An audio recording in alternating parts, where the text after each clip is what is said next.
Happy to be joined on the podcast by Matt Rhule, the head coach of the Carolina Panthers. And Matt, I'm sure that this isn't the case in your building as we talk to you after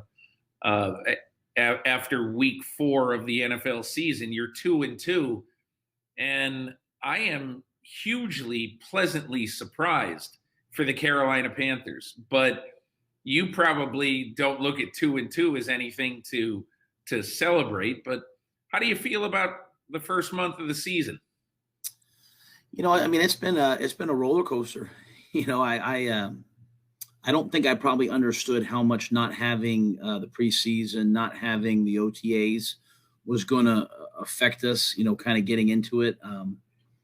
I go back to the Friday before we played the Raiders. We walked through one more time. Hey, here's what pregame is like. I mean, normally you don't do that on a Friday. That's a very high school or college thing to have to do. But I'm proud of our guys in terms of, I think every week we've gotten a little bit better. Every week we've learned from what we did, wrong the previous week, what we did right the previous week. So we've certainly played our best game, yesterday. Have you, has it hit you really yet? And is there much of a difference in your mind between getting a team ready to play a college football game and getting a team ready to play a pro football game? I think that's a great question. I don't think there's much difference. I remember walking off the field at the Raiders game and being like, okay, this is the NFL, and we lost the game. But I think football comes down to the same things. We had 4 turnovers against Tampa Bay, and guess what? We lost. We didn't have any penalties or turnovers against the Chargers, and we had a chance to win the game. So I think those things are similar. I would say the atmosphere, not having people in the crowd, all those things has been significantly different. We had some people in the crowd yesterday. I think about 4,000 or 5,000 people, and it felt like what I'm used to. And so that's maybe been the biggest difference. But the NFL to the college, I think it's pretty much the same. Teams are teams. When you're standing on the sidelines watching a game and watching either the hitting or the speed or whatever, coaches many times will say, yeah, that was, and sometimes players will say, yeah, the biggest difference between college and pro is the speed. Everybody is faster in the NFL on average. But do you really notice that when you're watching and coaching games? Oh, yeah, yes, absolutely. I mean, I think and I think it just really kind of shows up with the big men, the big guys. I mean, the defensive linemen that you face week in and week out are just absolutely great players. And, there's great players everywhere, to be on the field yesterday and see Larry Fitzgerald, to see Patrick Peterson, these iconic players is certainly something. But I think from a football standpoint, I think it really comes down to just how athletic and big and fast and dominant the offensive and defensive lines are at this level. For people who don't know, and I'm sure most people do, you were the head coach of 2 teams in college football. You coached Temple, and then you coached Baylor. Your first year at Temple, you were 2-10. Your first year at Baylor in 2017, you were 1-11. And I just wonder, I talked to you in the off season about similarities and differences and all that, but now that you're into it, you've coached the games, is there a difference in taking over a rebuilding team at Temple and Baylor and taking over a rebuilding team in the NFL? I think in college, there is no free agency, there is no draft. You're bringing in young players, but they're really young and they're just not physically developed. And so what we did there was we played the young guys, and as they got older, as they became juniors, as they became seniors, they were, we built dominant teams.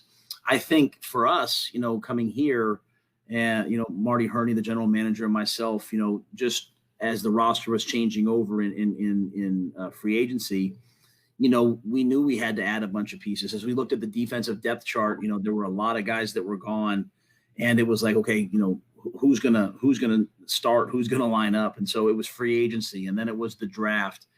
The great thing is those guys that we brought in, I think we found the right guys. They whether they're free agents that we signed or whether they were the guys we brought in the draft, they've played well for us. They've gotten better for us, and that's allowed our defense to have a chance. And that to me is the biggest. It's been the same process. I mean, I think anytime you come into a team, you've got to go find your guys. You've got to find guys, whether they're already on the roster or from somewhere else, but you have to find guys who are going to do it the way that, we all want to do it, that are going to buy into our process, that are going to play the game the way that we want to play it and practice the way we want to practice. And it takes a little bit longer maybe in college because they have to learn.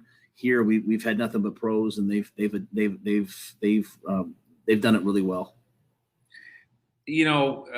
Matt, I think most people would notice looking at your team that, Christian McCaffrey, who is probably the best player, in your organization, he goes down with an injury in week 2, and I believe, and he's not played the last 2 weeks. You start 0-2, you're 2-0 since then. And, the simplistic thing is just to say, wow, how are you winning without McCaffrey? But what I've noticed about your team the last couple of weeks is that, and I always think this about the NFL, in Dallas on Sunday, Nick Chubb went down and Kareem Hunt was playing hurt. So they put in a guy named Dearness Johnson at running back, a free agent from South Florida, from Immokalee, Florida, Edgerrin James's hometown. And all of a sudden, they're running the ball great. And not necessarily better than they would have run it with Chubb, but they're running the ball fine, and they continue to be able to run the ball. And I look at your team, and I look at Mike Davis, for instance, a guy who nobody knows anything about. And if you're in the NFL, and if you're on a roster and you were told to get your helmet on and get in the game, it's not like you're going to be awful. You've got good players. There's a reason why Mike Davis is on your team and why you trust him to back up Christian McCaffrey. So that to me has been the difference. That plus the fact that Teddy Bridgewater is, really playing well and kind of getting his sea legs under him. But I think you have been able to, at least early on, build a roster that has some pretty good depth. And so if you lose a really great player, it's not woe is us, we're going to lose every week. Yeah, I mean, I think you want to have a team that the players know you trust them. We went to the Chargers, and we have 3 players who've been to Pro Bowls, and maybe we have a couple more that I don't know of, but like Russell Okung, who's a Pro Bowl caliber left tackle, he hasn't played the last 2 games, and KK Short couldn't play against the Chargers, and I want the guys, and then obviously Christian. I want Mike Davis, I want Reggie Bonifant, I want Greg Little, I want Zach Kerr. I want them to know that we trust them and we believe in them. They're here for a reason, just as you said. And at the same time, there's also a standard in our organization for how a starter plays.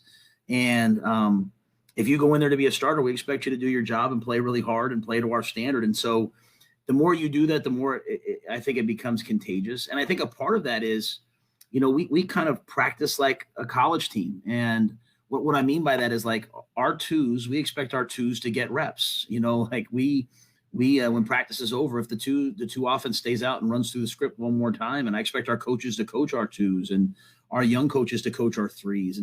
And I believe in that because at the college level, you're trying to develop freshmen and sophomores, and you want them to stay engaged.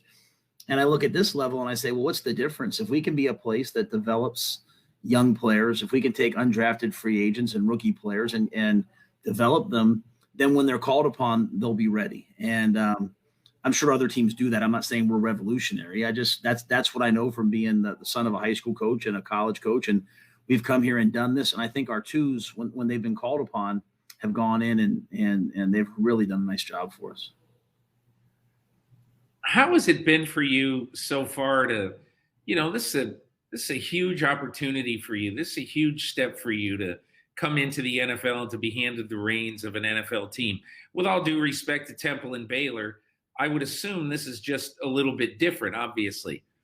And you do it, and you have to have a certain amount of hands off with your team because of COVID and because of the kind of year this is. How has that changed how you coach your team? That's probably the hardest part. Like today's a Monday, and normally on a Monday after a game, I'd have a team meeting, and for us to have this team meeting, it has to be virtual, and I don't really want to do that. I want to look in people's eyes and have relationships, because sometimes you're going to say hard things, sometimes, so I move it to Wednesday. And again, I always go back to Coach Coughlin. I always go back to, Bill Parcells wrote a Harvard Business Review, the tough work of turning around a team. And it's something that I live by. And it basically, the thing I learned from those two men was have one-on-one conversations and be really clear about your expectations, and also listen. Listen to. I had a player the other day. This is a great microcosm of the concept of listening. I had a player text me. I have rules about what to wear at the hotel, and I had a player text me and ask me, "Coach, why do we have to wear this? Why do we have to wear that?" And a younger me might have been like, just wear it. Why are you asking that? And I said, well, here's why. I just think that when we go to a game, we want to attach a certain level of importance to the game, and we want to look a certain way. And the player said, I love it. Thanks, Coach. And I said, why do you ask? He says, well, I want to be a coach someday. So when I don't understand something, I always ask, instead of me flying off the hook and being like, I just take a moment and ask. And I think that's been the key to this year. And it's the same key to when I went to Baylor coming off a scandal, was like, just sit down and talk to guys one-on-one, explain why you're doing what you're doing, and listen to them. Like when the players come to me and say, Coach, can we do this? Can we do that? I just ask why. And if they have a great reason, then let's rock with it. Let's do it. And I think when players feel ownership of the team, when coaches feel like they have an ownership in the team, then you always have a chance. And that's maybe the lessons I've learned from other places that I'm just in a different way here trying to implement. And I can just see the leadership blossoming from our team, which is really fun to see. Can you give me one example of something that a player really wanted to do, or maybe a group of players really wanted to do, that you said, okay, let's do it? I mean, after the game yesterday, like our meetings start today at 1:00, and we're walking off, and Shaq Thompson put his arm around my shoulder. He said, hey, can Trey and I talk to you? And I said, oh, no, what do you guys want? And he's like, no, it's a good thing. It's a good thing. I said, you're not going to ask for tomorrow off, are you? Because I'm not doing that. And they were like, hey, can we move the meetings up? Can we start earlier? Which affects everything, right? It's a big change. Like I have to change the lifting times. The chiropractors have to come in, But I said, yeah, if you guys want to get in earlier, that's no problem. And that's just a little thing, but it's recent in my brain. But why would he want to do that? I don't know. Maybe so they can get home when their kids are getting off school. If they go, they get out a little bit earlier, they can go see their family and friends. I mean, one thing I try to be really, really, really thoughtful of is, we have a lot of players who are fathers and are great fathers. And you know what? Getting home at 4 or 5 is a lot different than getting home at, 3 or 4. So just listening to them and just saying, hey, let's move the meetings up. Let's get started earlier. Some of these guys are early morning guys. We have a bunch of guys that come in and lift at like 6 and 7 in the morning. Just trying to listen to them about how the schedule fits. They're the ones who have to commute. They're the ones who are going to take their kids to school a certain day. So just, we have a certain way that we're going to do things. But if there's a way that I can do it better that helps them in their lives or helps them be better pros or be better fathers, then I certainly want to do that. How have you responded, and how have you accepted, I guess, all the different COVID protocols now that the season has started, and you see what happens in Tennessee and you see what happens in other places? Has this given you some teaching moments? I think we've been really diligent about it from the beginning. I mean, we have a guy on our staff, Sean Patton. He's been with me since Temple, and he literally checks the tracer data every morning, and he sees any encounters, and we're constantly trying to figure out, to me, there's all this information. If you use it properly, then you can eliminate defects. And because we consider ourselves like a process place, like we're trying to make sure we do everything right. So I mean, we wear the masks. Like it's not, like the coaches wear the masks. We've become really attuned to like the testing. We have great doctors here that are making sure that we're going above and beyond it. So to me, I don't think of it as just us following the protocols, which I think is a key. Like we want to embrace them. Like I want to keep this place safe. Like I have players on this team whose wives are pregnant. Like me personally, I do not want to bring anything to them that they take home. So I take it really seriously for me. One of the reasons why I got into coaching was my dad and my uncle Chuck, who's in the Pennsylvania High School Coaches Hall of Fame. And he passed away, I guess it'd be 4 weeks ago from COVID down in Florida. Wow. And so like, that was like a heart-wrenching shot for my family and I, like, and so like, it's just very real to us, so I think we've tried to do a great job with it, knowing that we can't always control the results, right? There's a chance that COVID can hit us at any place, but we can certainly not just follow, but embrace the protocols and embrace the process that they've put in front of us and try to do it better. I mean, literally try to, like I went from wearing a mask week 1 to a visor week 2, because I was like, it's really hard to not pull the mask down, and I didn't want to break the rules. So I went to a visor, and that would keep me, compliant and safe, and keep everyone around me safe. So, that certainly the Titans, the thing that's been out there, that's I think it's example for all of us, but seeing the effect that it could have on people in our organization personally, I think our guys take that very seriously. I find it interesting that every picture that's going to be taken of you in your rookie year as an NFL coach, you'll have either a shield or a mask on. So you'll always know, oh yeah, that was in 2020. That's exactly right. Yeah. You told me in the summer that you seem to be, and I remember thinking at the time, wow, this guy is really taking the protocol seriously. You told me you had a guy with a horn who every 9 minutes just blew the horn, horn guy. And I remember thinking about that, how cool it was that in essence, you just wanted people to scatter and to make sure that you just don't stay in the same spot for very long.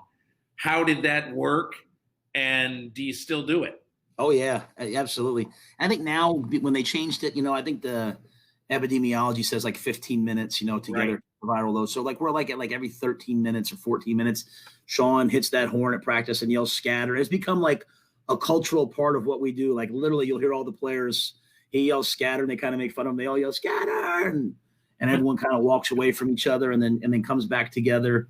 And it's I think it's really important because, you don't want to operate in terms of, you want to follow the protocols, but you also want to know, like, you want to know the science. You want to know that it's, hey, we can be together for a minute or two. Like especially if we have masks on, but there's always a way to do things better. So we just keep trying to find different ways to, whether it's how our lockers are situated or Sean yelling scatter at practice, just trying to do it better so that we keep everyone safe.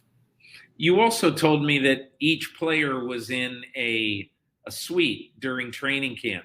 How do you do that now? And do you do anything to try to keep your players apart during an average day now during the regular season? I mean, it's always there. It's optional for the guys. Like we have some guys that are like, that's where they want to meet at. Some guys go to so we have the position meeting rooms and we have the suites. Guys can watch from the suite. The position meeting rooms are so big because they're our stadium, like the big concourse lounges and stuff that everyone's more than 6 feet apart. When we have a meeting, we'll say, hey, red light check, and everyone checks their scanner to make sure, is my red light blinking or not? So we just try to make sure we take advantage of the science. I mean, take advantage of the technology for the science. So we keep everyone 6 feet apart. If they have a suite, if they want to use it. And a lot of guys do. A lot of guys go to the meetings as is. And when we're together, we just make sure that we stay 6 feet apart. And if we're closer than that, we scatter, every 10, 12, 14 minutes. Two other things, and I'll let you go. One, I was curious, you're such a football fan, you revere the game. And the second game that you ever coached in the NFL, you look out on the field and there's Tom Brady. And what was that like for you to, in the second game that you ever coached in the NFL, you're looking out and there's Tom Brady? I mean, you say Tom Brady, there's Gronk, there's Jason Pierre-Paul, who was, I was with at the Giants. But I think, I have such respect for Tom Brady. And I just think to watch just when he throws the ball, it's beautiful. You've seen him on TV. The last NFL game I had been to was I went to the Super Bowl versus the Falcons just as a fan when they had that great comeback. But I just think it was exciting. Even the first game, John Gruden, who's a friend of mine, I respect so much. At the end of the game yesterday, I walked out in the field. The first person's hand I shook was Patrick Peterson. I just told him, how much respect I had for him. So that's one of the cool things about, being in the league and seeing these guys that you revere, these iconic players. And Tom Brady would certainly be at the head of that list. That's cool. And I wonder, Matt, what to you will constitute a successful season? I'm sure you're going to have different goals in different seasons that you have. And obviously you want to win the Super Bowl every year. But have you thought and maybe shared with your team what you would consider a successful season? Yeah, I've never really said anything like that to them. Because I literally, all I ever say to them is I just want every Sunday, I want to wake up for that game and know that we're a better team than we were the week before. I believe that with all my heart. Chuck Noll, who's a coach that I admire, he once said, the key to having a winning season, the key to having a great season is to only worry about 1 week at a time and never think about the week before, the week ahead. I literally keep that quote like in my phone. I have a Rolodex of quotes that I keep, and it's just always don't look ahead, don't look back, learn from the previous game, just worry about this game. And, I think for me as a young coach, I have to learn from the greats. And so when he says that, I just say to myself, every week, fix the problems, coach the team, be better this week than they were last week. And so, I have a certain way that I want us to play. I want us to play really hard. I want us to be a physical team. I want us to be a fun team to watch. I want people to watch us play and say, that's the way the game's supposed to be played. And so that's something that we're trying to build right now. And I think, I hope that people watched the game yesterday and said that, but more importantly, I hope they watch the game this coming Sunday and say, hey, they're playing the game the right way. So if we can, if that's something that happens, we get better every week, then I think we're doing our jobs. And that's really kind of how I look at the season. I'll tell you, one of the things just watching a bunch of your game on Sunday, I thought one of the things that was really cool is to see both the presence and really the way that Teddy Bridgewater is playing. Here's a guy who had not had a rushing touchdown since 2015. Since the last time he was a regular starter in the NFL, obviously before his horrible knee injury. And he's playing with so much confidence. And he's playing to me, the guy who the Minnesota Vikings handed their team to in 2000, whatever it was, 14 or 15, and said, you're our guy. And, I have no idea what you even remember about him then. But it's kind of cool to see Teddy Bridgewater come all the way back and to be also what appears to me to be, anyway, the kind of leader that every team would want at that position. If you ask Teddy how he sees himself, he's definitely a football guy. He loves football. He's, something will come up in practice. He'll be like, Coach, you need to show him last week. You need to show him this play that happened, that play. He knows everything that happened in the NFL last week. But more importantly, I think he's someone who will say to you that, the way he sees himself is to bring joy to other people and make other people better. And that's how he self-defines himself. And so when you have a guy like that, sometimes, he might do something on a play that, the coach would say, hey, that's wrong, or I might disagree with something. But at the end of the day, I completely trust him because I know where his heart is. He loves the game. He loves the people around him. And so, what I liked about Sunday, there's a lot of things we have to correct and a lot of things that aren't good enough. But I liked watching him score and the way you see all of our team run to pick him up. I like seeing a receiver catch a ball and the other two receivers running over to celebrate with him. And that's That to me is what we're trying to build, especially in a year when there's not a lot of people in the stands, or no people in the stands many games. Is you had better be playing for each other, and that's to me, that's Teddy's greatest gift, is that he just wants to see the people around him succeed and be happy. Matt Rhule, coach of the Carolina Panthers, really appreciate you taking the time. And, look, your team is, I just tell you this, watching a lot of football every Sunday and then rewatching tape Monday and Tuesday. Your team is what you say it is. Plays really, really hard. You do not see guys taking plays off. And I think you got them going in the right direction. So congratulations so far. All right. Thank you very much. Hey, listen, thanks so much for taking the time, Matt. I really, really appreciate it. My pleasure, as always. Good to see you. Everything else all right? Yeah, we're having fun. We'll see what happens next. Hi, I'm Mike Tirico, and thanks for watching. Make sure to hit subscribe for the latest news and highlights from NBC Sports.